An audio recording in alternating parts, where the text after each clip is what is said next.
প্রিয় বন্ধুরা, মুরগির খামারের সবচেয়ে বিপজ্জনক রোগ হলো ভাইরাস জনিত রোগ।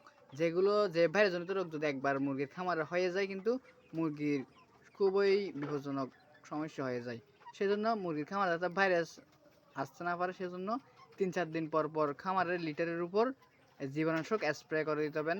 ভাইরাসনাশক, জীবাণুনাশক স্প্রে করে দিবেন। দোকানে অনেক ধরনের জীবাণুনাশক, ভাইরাসনাশক স্প্রে পাওয়া যায়, যেগুলোর মধ্যে রয়েছে টিমসেন, গ্রিন কপ। এগুলো 1 গ্রাম 1 লিটার পানির সাথে মিশ্রণ করে স্প্রে মেশিনে দিয়ে লিটারের উপর স্প্রে করে দিবেন 3-4 দিন পর পর, যাতে খামারে ভাইরাস প্রবেশ করতে না পারে। আরেকটি কথা হলো, খামারে বায়ো সিকিউরিটি মেনটেন করতে হবে।